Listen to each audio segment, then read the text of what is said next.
And so with that, I am now going to, introduce our featured presenter. And so I'm going to actually pin, or at least make give Bianca the spotlight here. And then also, Bianca, you have share screen privileges. But what I thought I would do, since we're talking about LinkedIn and so forth, I figured, hey, you know what?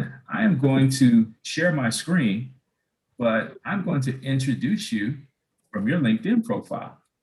And so, just a little bit about Bianca. So Bianca is a former IT project manager who took her love of knowledge of technology to help business owners maximize LinkedIn. And so you can see here, she is an avid speaker on the subject with over 200 speaking engagements. You can see even some data here related to how many people are on LinkedIn by the end of this year. And also, I think this is even the most important piece here, is that she's been able to help some of her clients, land automation contracts, Major League Baseball veteran interview, venture capital inquiries, other keynotes, and so forth. She is an award-winning LinkedIn marketing coach. And ultimately, with that, I will allow you to go see her profile and see the most of it. But I'm going to actually get ready to turn things over to Bianca, who, again, is going to blow our minds this morning. And so with that, Bianca, the screen is yours. All right. Well, thank you for that. That's the first. I don't think anyone's used like my bio section. I think introduced me. But yes, hi everyone. So I'm going to actually try to take this full screen. Let me know if it goes full screen. All right. Okay, maybe they'll just show up in this way. All right, so let's get started. So welcome to converting contacts to business using LinkedIn with confidence, right? And so a lot of people may not know this, but LinkedIn is the most trusted social media network that's out there. So much so that 4 out of 5 LinkedIn users are decision makers. And so I need people to kind of wrap their minds around what that means, right? So basically, out of every 5 people that you come across, the 4 of the 5 have some kind of decision-making ability. They can open doors for you. They can introduce you to people. So I want you to start thinking about how you can, how you can leverage LinkedIn a little bit more. So when it comes to LinkedIn, you have about a 277% higher chance of landing B2B leads on LinkedIn, more than Facebook and Twitter. So how many of you are like avid Twitter and Facebook users? Some, you can put it in the chat if you are. But so your challenge, right? Your challenge as a business owner is you want more clients, you want more opportunities to accelerate your business. But even bigger than that, right? You could be on LinkedIn. You could be the person who posts and run. You're lucky if you remember to come back, check your engagement. You're lucky if you even remember your password. If that's you, that's okay. We're going to do something about that. You might have a profile that you treat like a resume because you just don't know what to put there. Most people don't. So they'll copy and paste because they're like, okay, at least it's done, it's out there. People keep telling me I need to be on LinkedIn, so it's done, right? And so I'm going to tell you why you shouldn't do that and give you some strategies on how to do it better. And then you may also be the person who's trying to figure out how to connect with different professionals, what to say, what to post. You're definitely afraid because you have a job or you have a business and you don't want your coworkers to know what you're doing. You may be just overthinking about what you should be posting. So we're going to talk about some ways to kind of, get rid of the fear and the anxiety, right? But even deeper than that, what could be keeping you up at night is maybe the constant worry that whatever you're doing on social media, whatever you're doing on LinkedIn isn't working. It isn't working fast enough. You may feel like you're wasting your time. And I want to say you're not, right? You could be feeling like you're missing out on opportunities that literally could have paydays that change your business, change your life. And you literally are if you're not using LinkedIn. Or you're feeling invisible. So I just need to make sure that I point out this stat. There's almost nearly a billion with a B users on LinkedIn.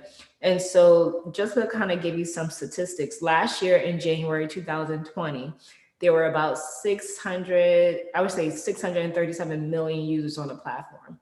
By the same time this year in January, it ballooned to about 800 million people.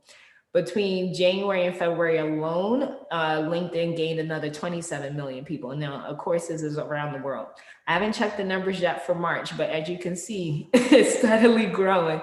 And a really fascinating thing is that about 76% of LinkedIn users are actually outside of the US, even though the US dominates on the number of users on the platform.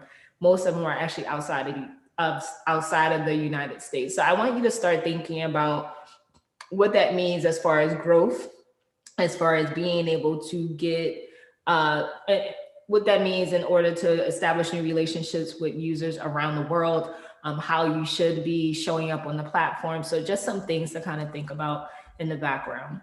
So who am I? So you're probably wondering, hi there, my name is Bianca Jackson. I'm an award-winning LinkedIn marketing coach. In my past life, when I was a former IT project manager, our team actually won a Pulitzer Prize. There's a ton of other awards and recognitions that I've gotten, but I wanted to just share with you what I do, right? So I train people how to look good on LinkedIn. So sometimes people have kind of like this abandoned profile, this profile that they set up and they ran away a long time ago. So I help you fix that. I help people really figure out how to show up as an expert, how to establish their thought leadership on the platform. And then finally, what I really love doing is helping people figure out how to convert with confidence, right? So how can you show up in confident conversations on LinkedIn and not worry, not fear, not have any anxiety of like how you're talking to people, so that you can get them on the phone, you can get them in your sales pipeline, whatever system you have, but so that you can get them there. And so just to kind of give you some background, my work has been featured in Forbes, Glassdoor. I was a visiting professor at Rutgers for their career development program, specifically around branding. And so that was before COVID. Hopefully I can come back when the world opens back up.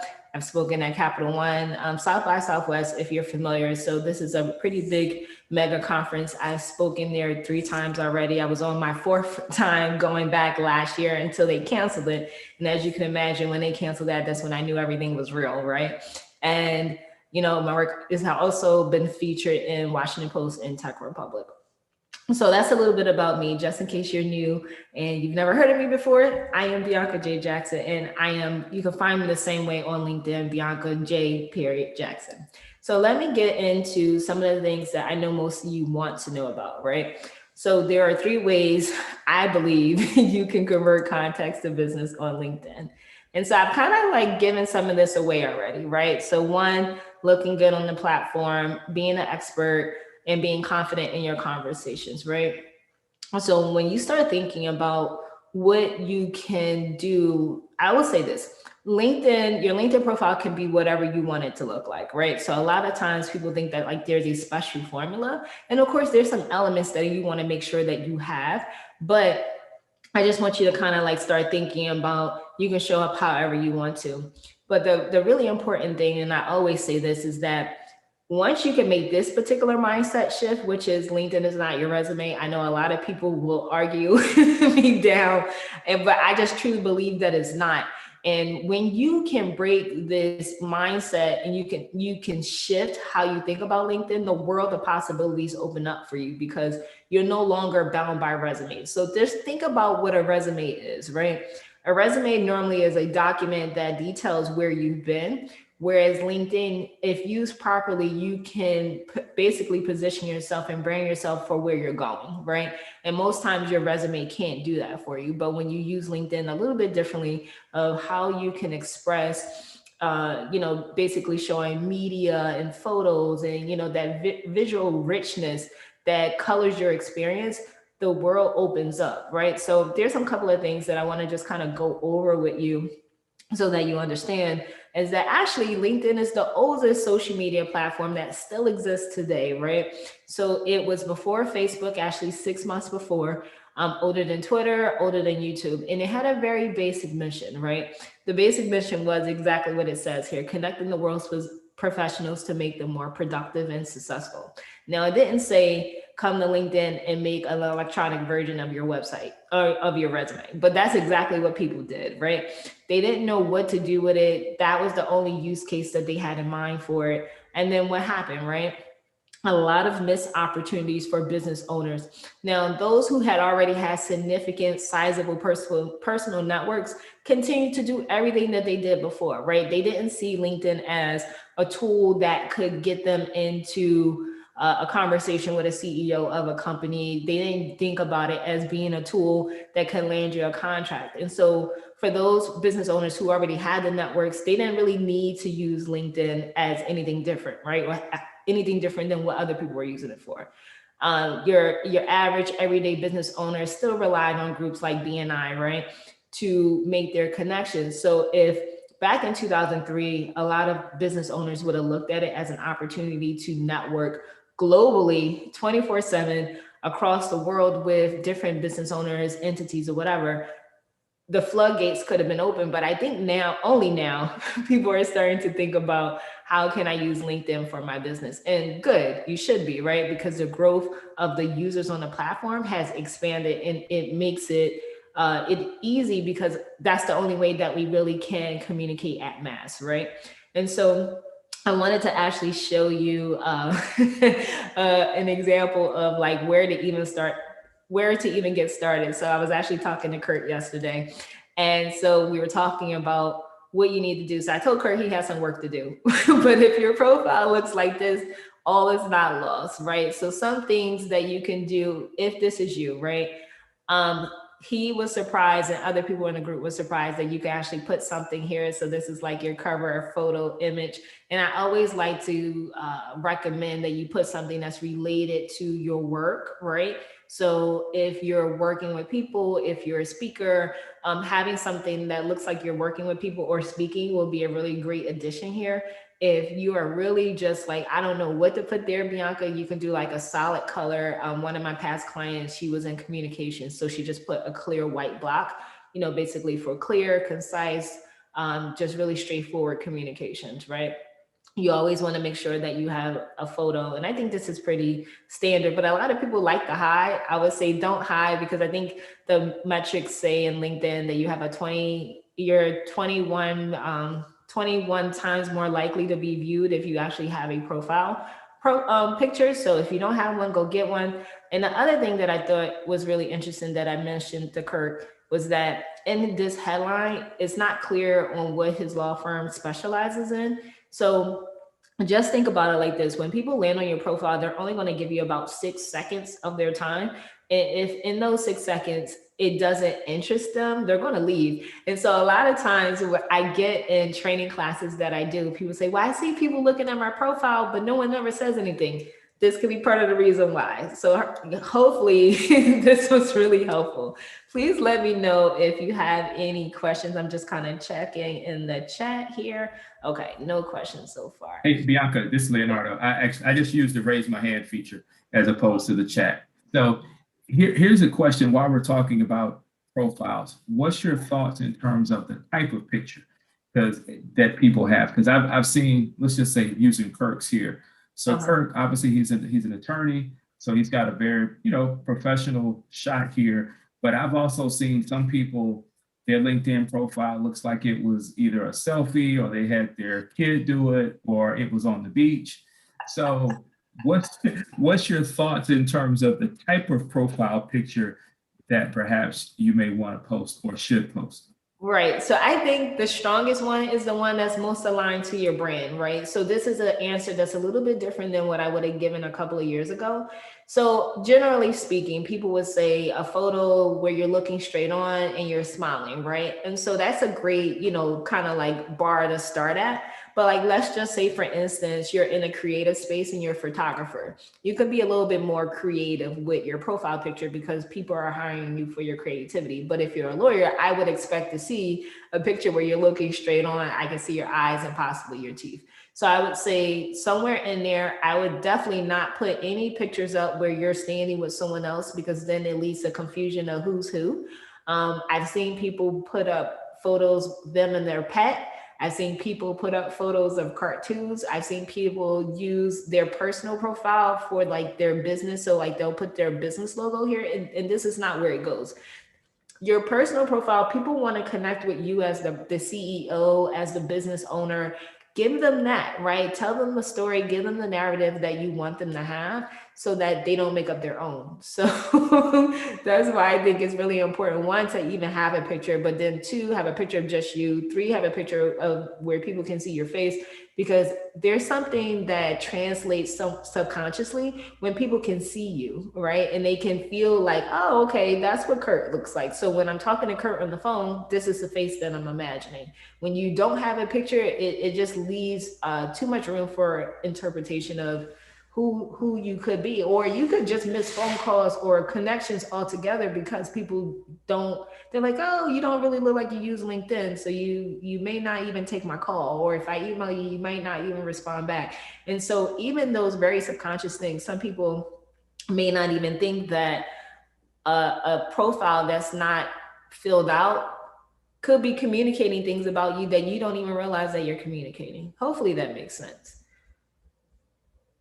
Okay.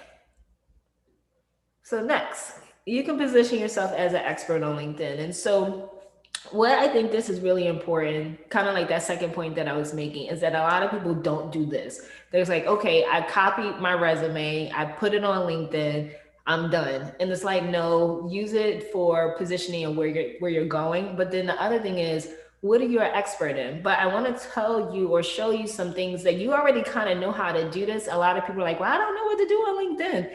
Just use what you know from other social media platforms. So what do I mean by that, right? You know, on Twitter, everyone's writing, they're typing, so they're kind of establishing some type of thought leadership, right? Some of it is comical, some of it is serious. But think about the people who are real serious on the platform. What are they normally writing about? When it comes to YouTube, YouTube is all about content creation. So people can sit and watch videos for hours. So content creation is really important. So think thought leadership, content creation, and Facebook. Facebook is really good from a community standpoint. So I'm really talking about like group mentality, not necessarily Facebook groups.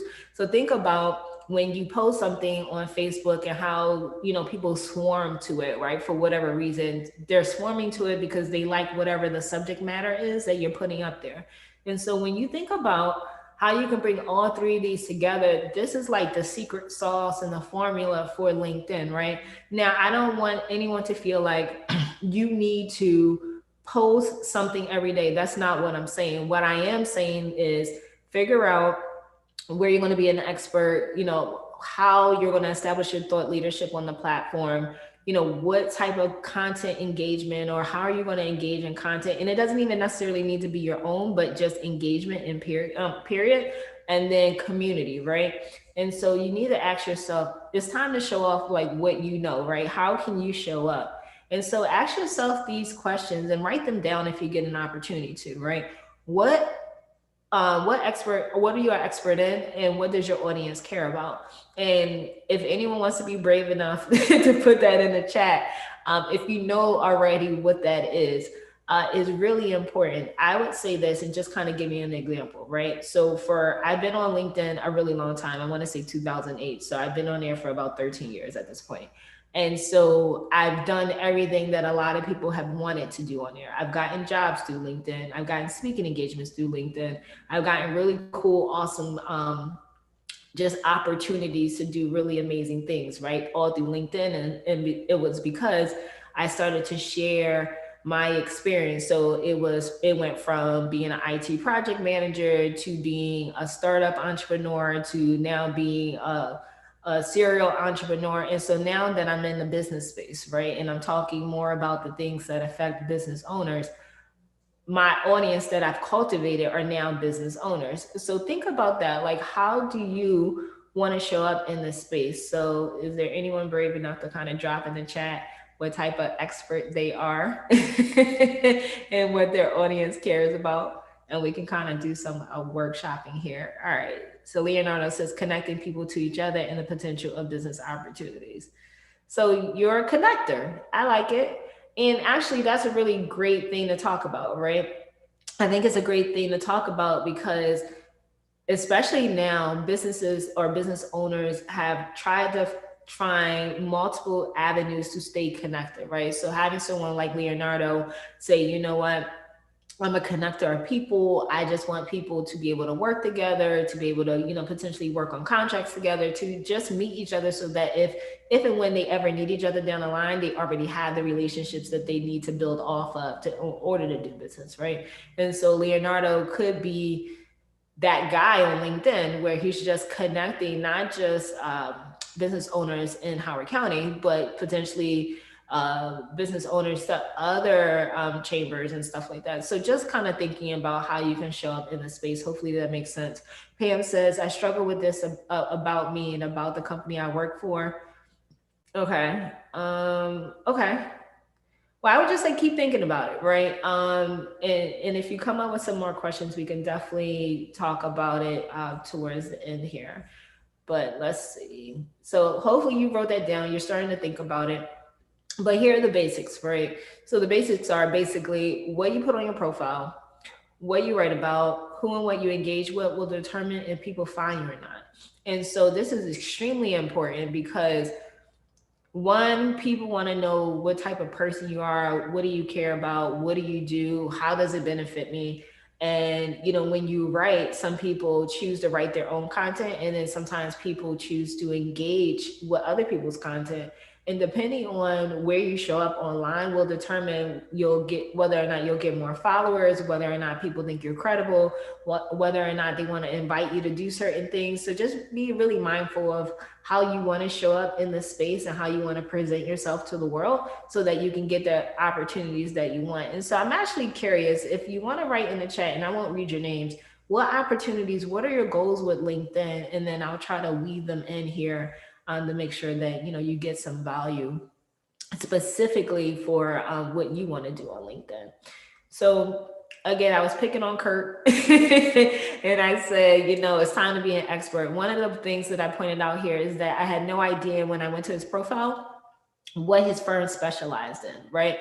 And so I'll share the same story that I shared, which was a couple of years back, I ran into, for whatever reason, I started seeing posts from a lawyer in Florida, right?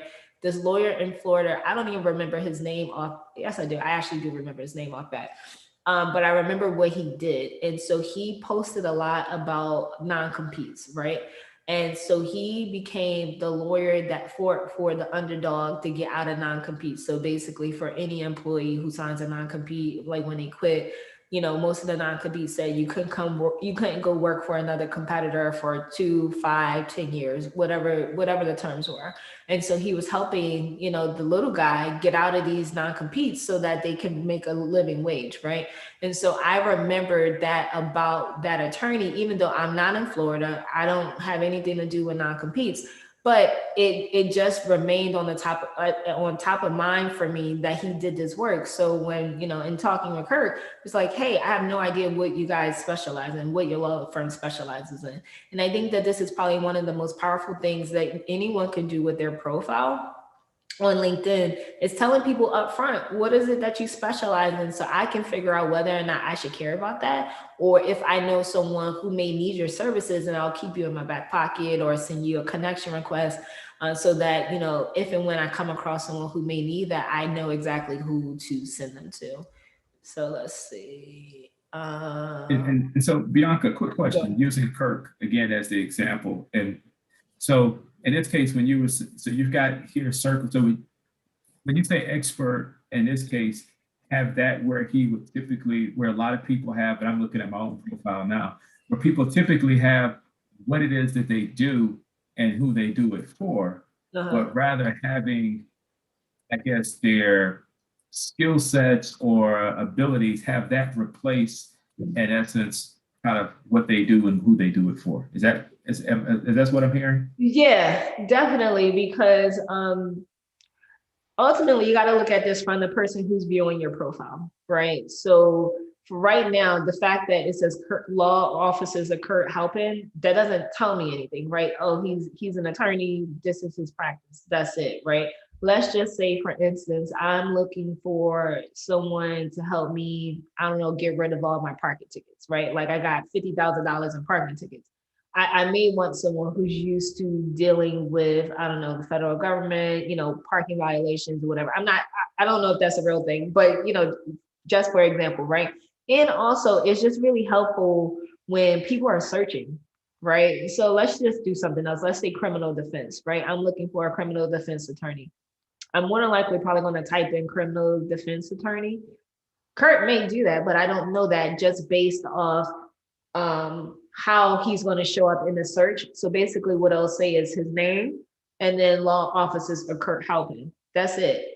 And so, unless I click on his profile and I actually go through it, I may see that he is in criminal defense. It may show up in his about section, it may show up in the experience section, but it doesn't tell me upfront. So, think about it like this: when you're searching on Google, right, and you put in your search, let's say event venue or something like that, right? And you're looking, you're going to click on the listing that may match what you're looking for. Let's say your event venue in Howard County. You're going to click on not necessarily the first one, but whatever heading is going to match what you believe you're looking for. And so this kind of works the same way. So whenever you put anything in this area of the headline, when people are searching through different professions on there, it's going to show that. So if I see that and I'm looking for a criminal defense attorney, I'm more likely not going to click on Kurt's profile. And so I want you guys to start thinking about how can you show up front the value that you provide people, and especially if you're an expert in something, lead with that so that people say, you know what, I want to talk to that person. So let me just kind of go through the chat here. Okay. Oh, you guys are talking. Let's see. Audience cares about economic and business development in Howard County. Yes, absolutely. Absolutely. What else we got in here? Connecting with decision makers to set a meeting, connecting with business owners and CEOs to discuss chamber membership sales. And okay. Okay. So yeah, there's a lot going on. Okay. Maybe maybe we could get to this towards the end. You let me know, Leonardo, what you want to do with most of the stuff that's in the chat. But hopefully that made sense. So when it comes to being confident in your conversations, right? And so I think what's really important is sometimes people lose sight of why people are on LinkedIn in the first place. So think about it like this: most people who use the platform and who are active and avid users of it are career focused and business focused. That's it, right? They want to figure out how to get promotions. Business people want to find new clients. They want to expand their network. They want a meeting with, I don't know, the CEO of some major company so that they can get their contract pushed through. People are really serious about their business and or their career on LinkedIn. And even more than that, right? You have people who are open to new partnerships, new people, and collaboration. So just kind of think about what that means for when you show up on LinkedIn. So career focus, business focus, open to new people, partnerships, and collaborations. And for those of you who are thinking about, all right, I connect with people, but then nothing happens after that, that kind of came up in our subgroup. Think about just being direct, right? I know sometimes what I do is I'll say, hey, I really think that LinkedIn is a fantastic place to meet new people. Would you be willing to jump on a Zoom call for, maybe 10 minutes just to meet each other, right? For a quick virtual coffee date or something like that.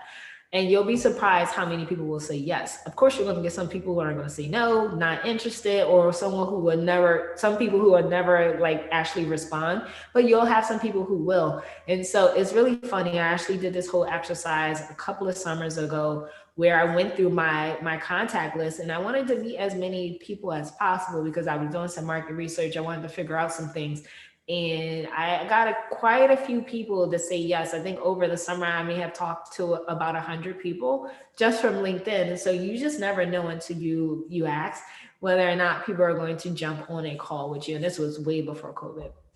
And so the other thing that I wanted to mention here is that a lot of times what I see is people don't have contact information. So an email address, a phone number, even if you give them the email to the general mailbox for your company, the general phone number for your company, just having something there is really helpful, because you'll have people who aren't on LinkedIn all the time and they would rather contact you directly versus sending you a message.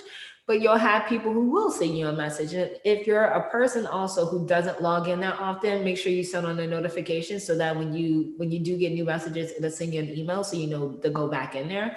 But when it comes to LinkedIn, of course, again, be confident in your conversations. As long as you remember that, again, people are there for career, they're there for business, serious business inquiries, and that they're open to partnerships, new people, and collaborations. You can then start to have those really powerful conversations that get people off of LinkedIn and into your sales funnel. And like I said, one of the strategies that I use is just being direct, right? Just say, hey, let's talk or let's meet, and just figuring out what people feel comfortable with.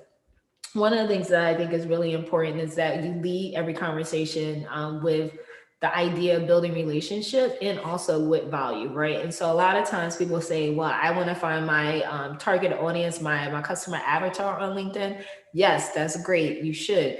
But the other thing that I think is really important, and don't discount, is that all the people that you will need in your ecosystem. And so for me, ecosystem means every other person that you may need to serve your client, right? So if you're, I don't know, a real estate agent and you start adding inspectors to your ecosystem, or, back in the day you have Rolodex, right? How can you create a full on ecosystem for your client on LinkedIn that, you could then start potentially passing off referrals to people, right? So I think that LinkedIn is a really great tool that you can use to really build your business and really start getting those conversations going. And so I just think that it's important when you do all of these things together, you start making opportunities come to your inbox, and you'll just be really surprised and amazed. One of the things, and we can kind of do Q&A if it's time to do that, is talking about one of the things that actually came up in our subsection was around free version of LinkedIn versus the premium version. So I've been using the premium version for years now. I like the business version that's about $59, $69, something like that. And the difference between the two is that with the free version, you can see like the last 3 people who've looked at your profile. But if you have business development strategies that you use and employ, having the business version is helpful, because I can go back and see 3 months or 90 days of the last 90 days of the last people who have visited my profile, and I can kind of employ my business development strategies. Normally I start conversations when I have time of like, hey, thanks for visiting my profile. And then somehow trying to either 1, connect with that person if we're not already connected, and then 2, get them on a Zoom call to kind of talk about what led them to my profile in the first place, right? So of course I try to figure out as much as I can through the conversation before we get on the phone to see if it's worth even inviting them to a call. But that's just some of the things that I do. So I wanted to just kind of open the floor for questions. I guess we can get back to the many things that were in the chat. What we got in here?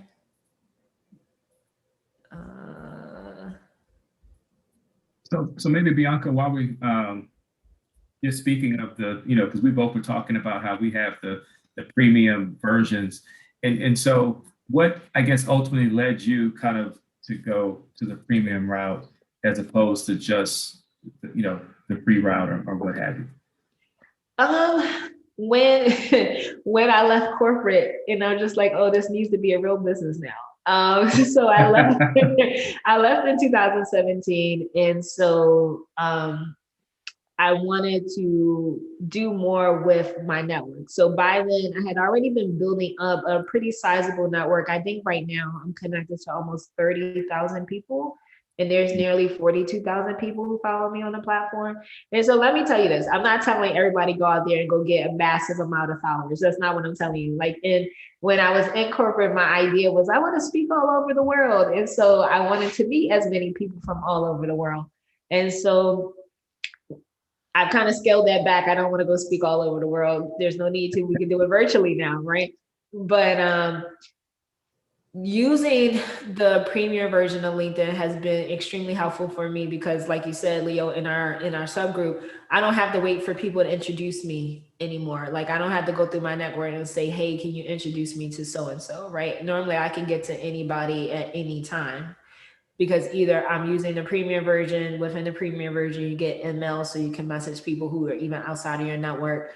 And I think they might have turned off the feature in the groups. So you used to be able to go in a group that you guys are commonly in and message someone that way, even if you had no direct connection with them. But I think LinkedIn got hip and they turned it off. So I was going to say we have some messages within the chat that I'm Yeah, this is good. Try to get to. Yeah. So from Karen, she's new to LinkedIn, under 6 months, and has a limited number of connections now, trying to attract interaction with content, but find that the space is really crowded. So I guess to answer that, how, I gotta answer. Yeah. So this is what I tell everyone. I think it's extremely important. Sometimes you have to reintroduce yourself to your network. And so just posting a video, and it doesn't have to be long. It could be 60 seconds, 30 seconds, but really something short and quick where you're reintroducing yourself and you're like letting people know what you do and how you can be of service to them and inviting them to connect with you, right? So connect with you on LinkedIn, inviting them to send you a message for a call, but like just leave the gates open. What's really interesting is even though people can do this on their own, sometimes it's not until you make the invitation where they feel comfortable. So I would highly suggest that you do that, because people can make their mind up subconsciously on whether or not they like you in a matter of seconds, and they don't even realize that they're doing it, right? But I think video is one of the fastest ways where people are like, okay, I like her. She seems upbeat. She knows what she's talking about. I'm going to get on her calendar. Versus when you are drowning in massive posts and quotes and just weird images sometimes. A couple of months ago, I was doing some research on LinkedIn and found a video of someone making breakfast. I'm like, this is weird. But I wanted to see how much engagement they were getting, and their audience loved it. And I was just like, this is fascinating. But it just really depends on what your connections like. And if they like to see you making breakfast, then you better put out some more breakfast videos. So it's funny, Bianca, that you mentioned that, because that ties into another comment in the chat. Okay. And this was from Eric. This is not going in order, but this is from Eric Fish from Howard County Tourism. And one of the things that he talks about is the fact of sometimes when you're, engaging your audience so that your personality comes out, because it doesn't always come out through, text in terms of maybe what you write or sharing or what have you. So it sounds like video is certainly one way that you can do it.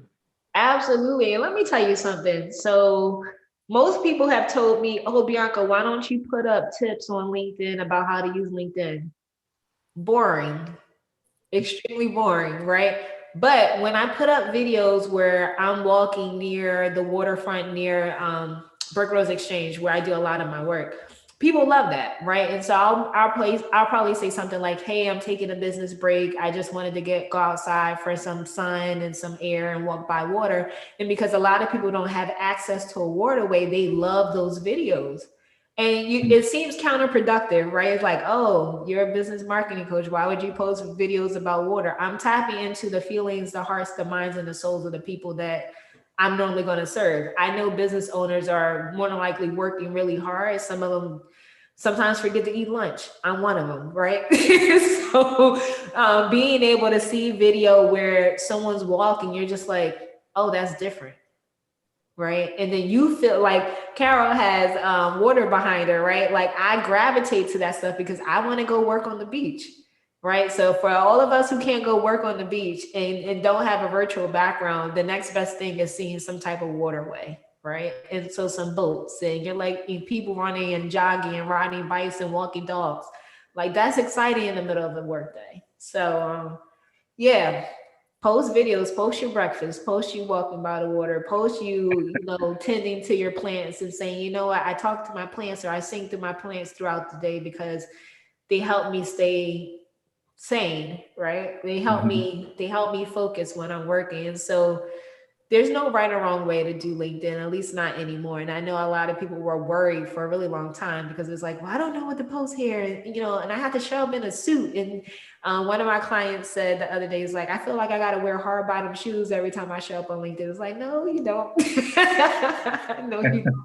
You just Well, and so that gets into another question here. This is from Pam, and that is, how often should a company post, or maybe a person post? So I guess this is technically maybe two questions. If you are posting under maybe the company name, versus if you're posting just under, your own individual name. I would say whatever you have stamina for, right? So you have some companies that post and people who post every day. You have some companies and people who post 3 times a day, whatever you have stamina for.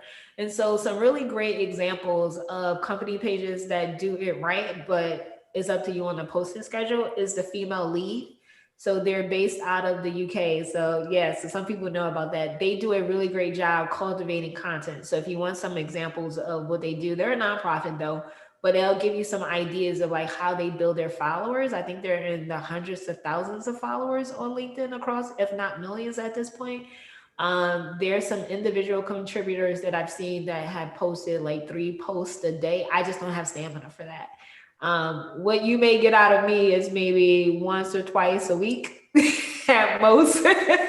And I also use a scheduler, and I work with an intern. Like, I just don't, me personally, I don't want to have all my time sucked up by LinkedIn, even though I'm the LinkedIn marketing coach. I would rather put out content that inspires people to keep on going in their businesses. Cause I know sometimes you like, I give up. I give up. My strategy for LinkedIn is inspiration and motivation. So. Just to clarify, just to answer the question, you said it was the Female Lead, correct? LEAD. Okay, perfect. The Female Lead. I'll put it in the chat. Thank you. Thank you. So, any other questions? Yeah, I'm reading this one here. It says, professionally, we have started a business profile on LinkedIn. You have recommendations how to best utilize this opportunity.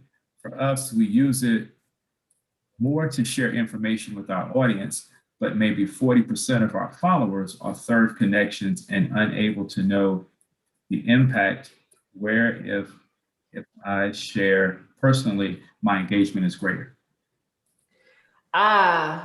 Okay. So you want me So to clarify, because my actions come through better on video than through text.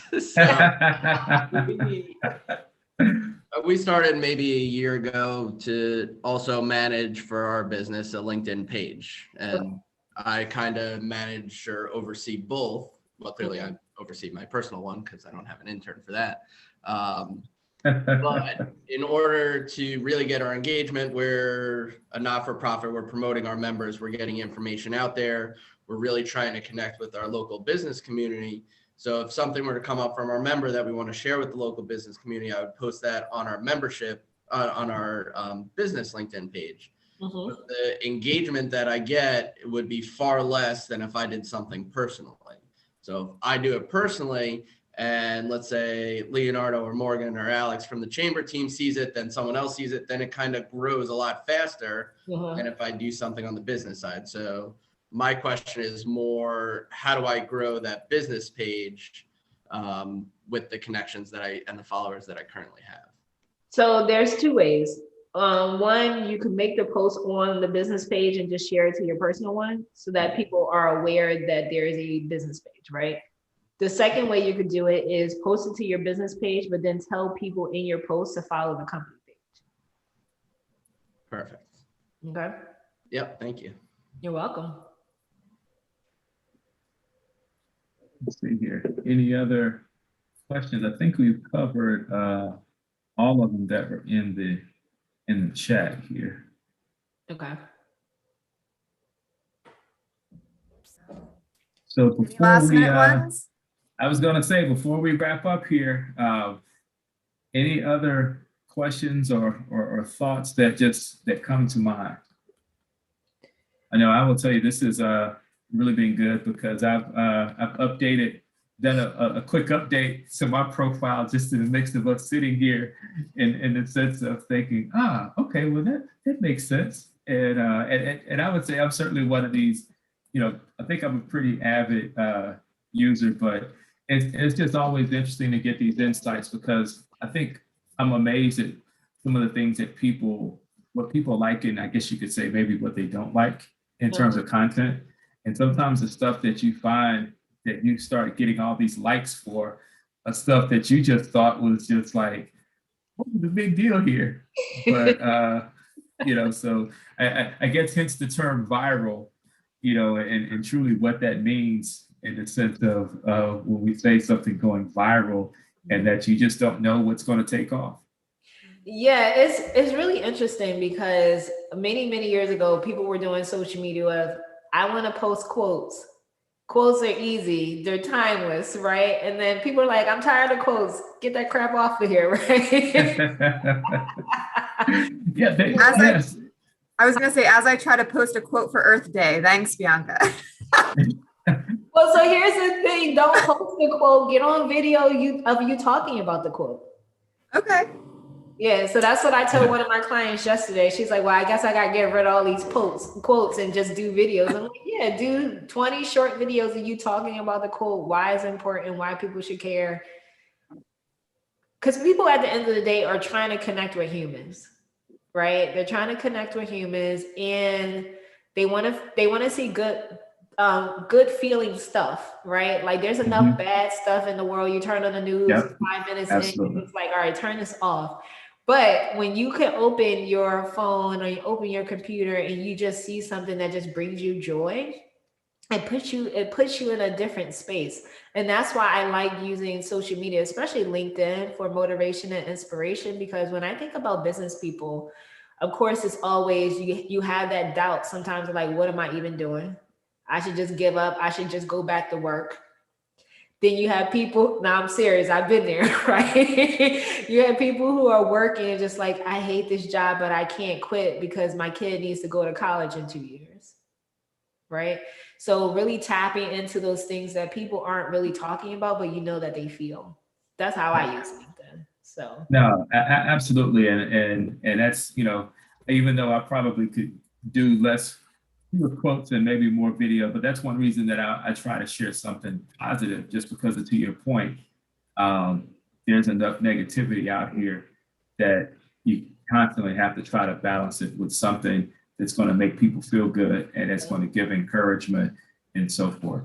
So, but excellent. Well, everyone, I hope that you have gotten a lot out of today. And so I just want to just quickly, before we officially wrap up here, I'm going to go back again. Just always, we want to continue to recognize and acknowledge all of our sponsors. So again, want to thank them and showcase them.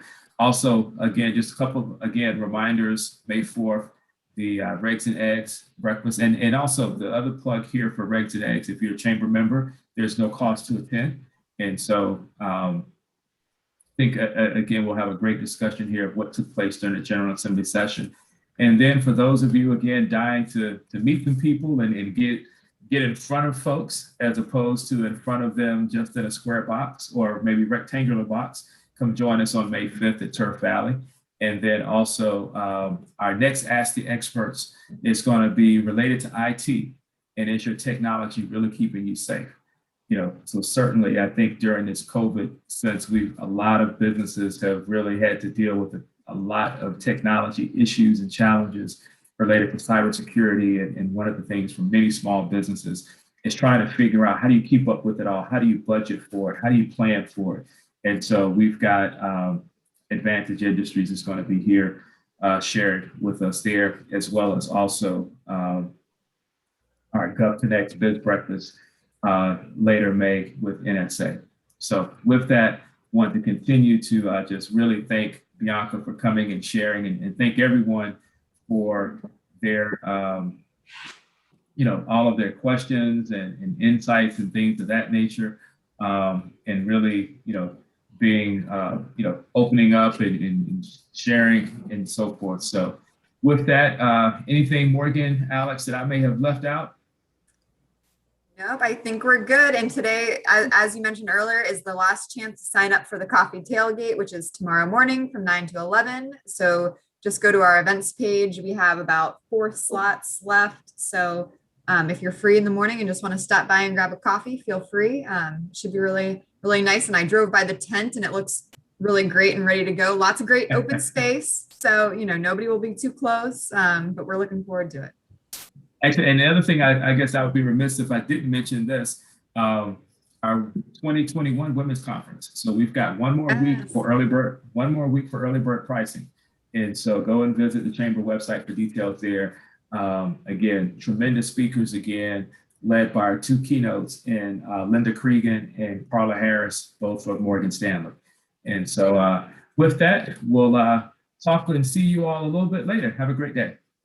Bye.